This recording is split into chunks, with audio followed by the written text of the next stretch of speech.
kas atsimena, kaip jo buvo Brindavan Takuras dasas, taip buvo. Jo Arinda mane atsiminė, Brindavan Takuras parašė šitą Čaitanją Bhagavatą. Bet kaip būtų, čia Vyasadeva tas pats, kuris visą literatūrą parašė literatūrą prieš 5000 metus atėjo dabar ir parašė Čaitanją Bhagavatą apie tą pokalbį. Taigi paskaitysim truputį Namarupė tumi Nityananda Murtimanta Šri Vaishnava Dhama tumi Išvara Ananta. Viešpats Čaitanė pasakė, o Nityananda, tu esi pats šventas vardas, tai yra švento vardo personifikacija. Tavo forma yra amžina, palaiminga ir palaiminga. Tu esi visų Vaišnavų prieglaustis. Tu esi ir viešpats Ananda. Taigi čia aprašo apie Nityanandą, kad, kaip minėjau, jis yra šventas vardas, pašventas vardas. O šventas vardas, kadangi Nityananda yra prema, palaima, tai reiškia šventas vardas turi visas tas savybės. Jis yra Sat, Čit, Ananda, Vigraha. Tai yra Sat, yra amžinas, palaimingas, visažinantis ir turi dvasinę formą. Taigi tas mantra irgi yra asmenybė. Ir mes jau kartuojam mantrą, mes turim kreiptis kaip į asmenybę. Suprast, kad čia asmenybė dvasinė. Vienas yra iš turtų, prašau, šventas vardas. Taip pat sako, tu esi viešpas Ananda. Tai praeitą savaitę mes kalbėjome apie, kad atėjo pačia tatų ir penki, atėjo ir viešpas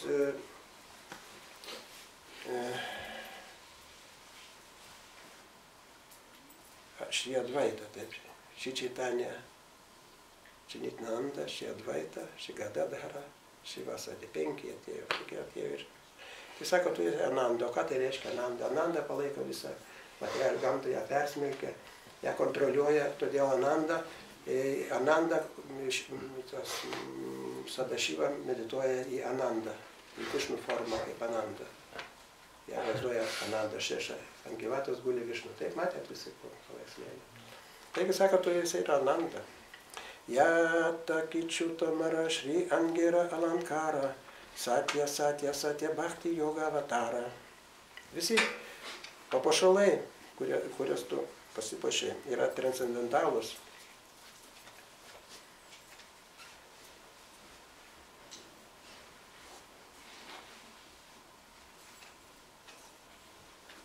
Tai jie taip pat yra inkarnacijos. Svarna mukta hiraka sarudha kšadri rūpė, navavidha bhakti dharya čenidža sukhė. Tu labai mėgsti puošti save deviniais atsidavimo tarnystės procesais.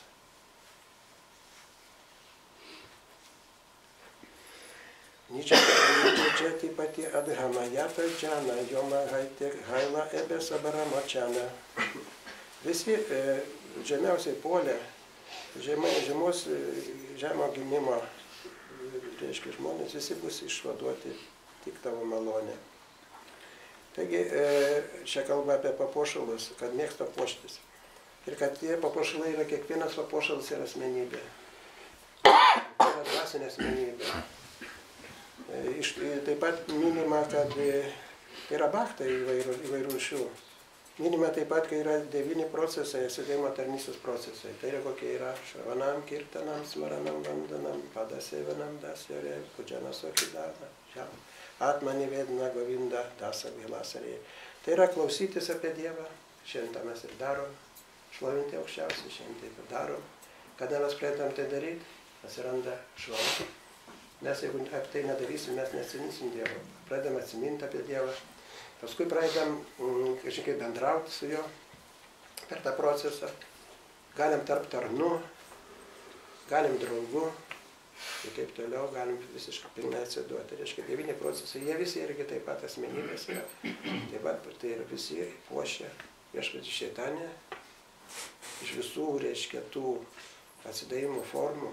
Sakom, galima visas 9 naudoti, galima vieną tik formą, galima tik mantrą kartuojant pasiekti, jeigu mes nuoširdžiai kartuosim pasiekti. Bet jeigu mantrą kartuojant nori, nenori, mes ir šlovinam ir klausomės. Taip, 2 procesai iš karto. Pradedam atsiminti. Ir dar čia norėjau paskaityti.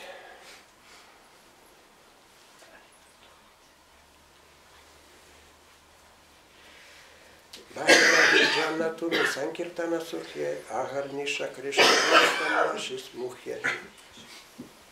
Tu visiškai pamiršai išorinį pasaulį, tu paskendęs dieną ir naktį. Tu paskendęs, tu šlovini Krišną dieną ir naktį. Tokia yra tavo pagrindinė savybė. Krišna Chandra Tamara Hridaya Nirantara, Tamara Vigraha Krišna Vilasera Ghara. Krišna Chandra tai yra Krišna, Chandra tai yra mėnulis, Krišna tai yra pilnatis, visas tai yra pats Krišna. Visada yra tavo širdyje. O tavo kūnas tapo Krišnos žaidimą, yra tavo Krišnos žaidimo vieta. Ataiva Tamaraja Džane Pritikare, Satya Satya Krišna Kabhunak Čadhyvetare. Todėl, ir tai absoliuti tiesa, kad Krišna niekada neužmirs to, kuris turi nors mažytį prisirišimą prie tavęs. Om Angena Timiranasya Genangena Shivakaya Chakshuramitanyatasma Sri Gurave Namaha Shri Chaitanya Manabhishtam Stapitam Yena Bhutale Svayam Rupa Kadamagam Dadati Sopadatikam Jayo Shri Krishna Chaitanya Prabhu Nityananda Shri Advaita Gadadhara Shivasati Gaura Bhakta Vrinda Hare Krishna, Krishna Krishna, Hare Hare, Hare Rama, Rama Rama, Hare Hare. Hare Krishna, Krishna Krishna, Hare Hare, Hare Rama, Rama Hare Hare. Hare Krishna, Krishna Krishna, Hare Hare, Hare Rama, Rama Hare Hare. Pajutot, kad ateina dvasinė energija taip pat, kaip materialiai ateina per viršų. Jeigu mes pakeliam rankas, nuleidžiam rankas, taip visa energija eina žemyn, centrai visi atsidaro į žemę. Jeigu pakeliam taip, reiškia, jie pusė veikia tik taip. Jeigu pakeliam anksčiau, o jeigu taip pakeliam, reiškia, matote, Čaitanė rodo. Pakelkite rankas į viršų. Reikia pasiduoti. Taigi, apie turtus.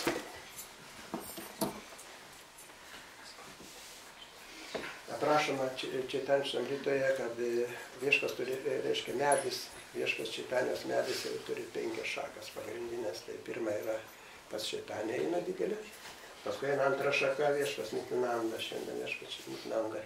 Ir daug yra šakų, šakelių, šakelės ant jų žiedai, taip. Paskui vaisių mes galim nuskinti nuo įvairių šakų, nuo įvairių šakelių. Galime įvairius vaisius nuskinti.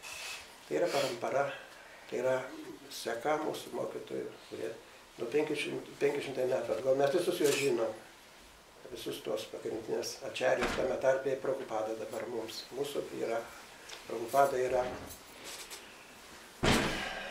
mūsų šakos, mūsų tos Nityanando šakų šakelių. Tai mes prie to šakelės. Jeigu mes neturime neprisijungę prie šakelių, tai nebus nei vaisių, nebus nei žiedų, nei vaisių nebus. Čia tokia problema yra. Todėl parampara labai svarbu. Ir jeigu anksčiau reikėdavo aprašo ten jogas, jogai daleiskim aštangą jogą, mistinę jogą, arba ten kitas jogas atliksim, baisės askezės reikia atlikinėti. Čia jo askezė, kokia čia mūsų askezė turi būti? Prisilaikyti paramparos norus. Ne norus, bet pamokas, kaip reikia daryti. Kaip reikia daryti duota nuo viešpas Čaitanės laikų, kai tik Nityananda yra atsidavimo tarnystė, jis kaip tik ir moko mus, kaip tai padaryti, kaip daryti. Ir labai paprastai moko, kartuokit Hare Krishna mantrą. Čia niekur neįsisuksim, nenorit kartuoti, nenorit prisiliesti prie Nityanandos, tai yra prie aukščiausiai, prie Krišnos nenorit prisiliesti. Nu čia mūsų jau, kaip sakant, sprendimas toks. Bet jeigu mes norim prisiliesti kartuojant mantrą, mes įsprendžiam visą savo problemas, tiek materialias, tiek dvasinės. Tai va, tai askezė mūsų šiuo amžiaus Kalijugoje. Kalijugoje mes nesugebame atlikti askezių ten, stovėti vandenį iki kaklo, daleiskim, iki nosies, ten tik kvėpuoti šaltam vandenį, ten kiek ten parų, askezė tokia, kad nuramint protą. Tai prašau askezę, prašau simkit. O dabar mantrą kartuoti, tik mantrą sukartuoti 16 ratų, jeigu idealiai jau sakoma, 16 ratų ir kad ką nors, kad širdį valyti, reiškia tarnystė kažin kokia. Tai viena iš 9, iš tų rūšių 9 tarnystė pasirenkam ir tarnauja kažin kokiai formai aukščiausiai. Ir viskas natūraliai vystosi. Tai tokia malonė yra čia Viešpats Nityanandas. Viešpats Nityananda tai yra, jeigu panagrinėsim jo tą visą gyvenimą, kaip jis atėjo čia į materialų pasaulį, tai nuo mažens jis jau žaidė visus žaidimus Krišnos ten ir jį klausdavo vaikė, iš kur tu žinai tuos žaidimus? Nu sako, tai čia mano žaidimai. Na aišku, jeigu mes suaugę, jeigu tai vaikas pasakytų, mes nereaguotume, bet praktiškai teisingai sako, jo tie žaidimai. Taigi jis parodė, kad žaidimas čia irgi aprašoma, kad jo kūne yra visi žaidimai. Jeigu mes atsimenam apie žaidimus, jeigu mes kartuojam mantrą, mes susiliečiam su Nityananda, o jeigu net nesusiliečam su Nityananda, tai Krišna jo širdyje. Ir būtinai mes susiliesim su Krišna, kito kelio nėra. Išoriškai mes neprieisim. Reikia paras mažytė askezė. Askezė mažytė kartuot mantrą. Kaip bebūtų, sunku, nesunku, kaip pareiga. Kodėl mes valgyti neužmirštam? Kartais nenorim, nevirškina skrandis, vis tiek valgom, taip ir šičia. Kartais nevirškinam, bet ką darysi. Jokio atsiprašymų nereikia. Kažin kas vyksta, užkliūnam, kažin kur man labai galinga. Atsistojam, toliau einam, nėra problemų. Jokių pasmerkimų nėra. Čaitanijos Nityananda priima tik tai, ką nukreipta į juos. Jie nefiksuoja mūsų tos prisižengimus, nereikia ten aimanuoti ar ką ten. Tai va, aš norėjau to ir asistoti, kas čia pirmin. Ką kokie klausimai kilo? Galima? Jūs kalbėjote apie tapti Krišnos draugu. Tai klausimas, kaip tapti Krišnos draugu? Tai reikia gyventi kaip Arjuna darė, kovoti. Arjuna kaip draugas. Arjuna taip praktiškai. Paimkim tą pavyzdį. Nu, Arjuna čia yra idealus pavyzdys. Ne, tai gerai, tai ir sakom. Reikia, jeigu norim, tai yra jau rasa yra. Mes iš pradžių einam, yra du etapai. Yra 2 rūšių dvasiniai mokytojai. Tai yra pirmas rūšės, tai yra Nityanandos mokytojai. Tai yra moko, kaip reikia atsiduoti, kaip įgauti premą. Antri mokytojai yra jau Radharanės. Tai yra, kada turim dvasinę formą, tada mes jau Radharanė mus moko. Kaip, reiškia, gyventi toj premoje, kaip gyventi. Tai vat prieina prie to, kad iš pradžių mes, reiškia, Arjuna tai buvo draugas Krišnos, tai praktiškai. Jis turėjo premą pirmą, kaip mes žinom, kaip išeidinėjo, tai kaip buvo, kai jis tik tai atsimindavo Krišną ir iš karto gaudavo jėgą, ne praktiškai. Ir paskui jis, kai jau žinojo, kai Krišna išėjo, jis išėjo į Himalajus paskui savo brolį. Tai kaip sakė, be jokių problemų susikoncentravo į Krišną ir grįždavo į pasaulį dar šitam kūnį. Tai rodo, kai jis buvo premoje jo. Tik jo tas paklaida, kai jis nenorėjo kovoti, tai ir sakoma, kai buvo, kad Krišna specialiai per jį parodė, kaip mes galim prisirišti prie materialios gamtos, prie 5 dalykų. Tai vat, jie draugavo. O ką reiškia draugas? Reiškia draugas už vadžių sėdo pats Krišna. Taip praktiškai. Arjuna nurodinėjo Krišną, nuvežk, reiškia, tą nuvaryk mūsų tą kovos vežimą į vidurį tarp mano, kaip sakant, į vidurį armijų, tarp 2 armijų, kad aš matyčiau, su kuo aš turiu kovoti. Tai šitokia rasa, premos rasa. Tai va draugu, tai sakom, kaip draugų tapti. Šravanam, kirtanam, smaranam, vandanam. Tai reikia praeiti etapus. Tai yra kartuoti apie Dievą, klausytis apie Dievą, šravanam atsimint Dievą, ten 5 pakopos iki samadhi.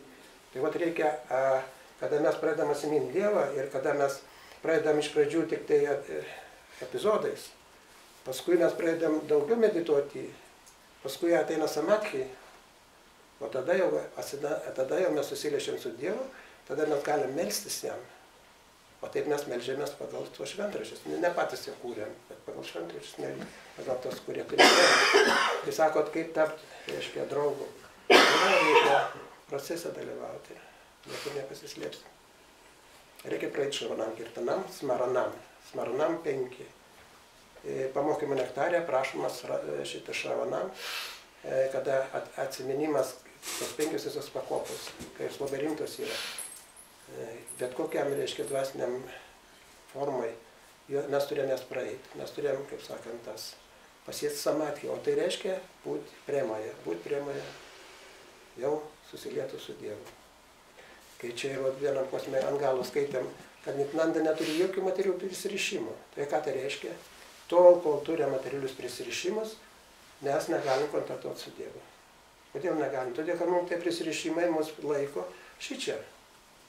Todėl sakoma, kad mums negalima fanatiškai, reikia tada išsivalyti tos prisirišimus. Įduotas kelias per kartojimą, per atsiminimus, per švenčių šventimą, per bendravimą. Mes apsivalom ir vis toliau jaučiam ir paskui tik tai pajuntam energijas dieviškas, o paskui tik tai susitinkam su juo. Todėl sako švaranam kirtanam, smaranam vandanam, padasevanam dasjorei. O protė, nusisuk. Tiek ilgai aš tarnavau tiems nedėkingiams žmonėms. Taip kalba. Dar galiu uždėti? Jeigu leidžiu. Aš supratau, tai čia mes jau kalbam apie perėmą, ten jau labai išaukštinta padėtis ir tada savoka draugas jau aiškiai yra. Bet kaip savoka draugas įtalpinti, kai esi tam malūnai. O dadantysis yra tam malūnai. Ir kaip pradedančiajam suvokti savoką su Dievo draugystės arba kažkokį artimą savoką. Kad jis tau yra, ta prasme, ta gyva būtybė, kuri tau yra arčiausia, kuri tau labiausiai gali padėti iš visų. Tai mes ir apie tą kalbėjom, kad yra procesai ir yra etapai, tai praktiškai. Iš pradžių kokie, sakant, reikia nors mažyti tikėjimas, turi būti, kad ta mantra, reiškia, yra dvasinė, galėsim čia kalbama, kad yra mantra dvasinė, kad yra tokia dvasinė pasaulis, kad galim gyventi dvasiškai dalykam kūne. Jeigu mažytis tikėjimas yra šioks toks, tai aš pradedu domėtis ir mes čia susirinkom, tai reiškia, visi mes turim kažkokį mažytį tikėjimą, kad kažkas vyksta, ne praktiškai. Tada antras etapas yra, koks yra antras etapas? Sadhu sanga. Bendrauti su tais, kurie eina.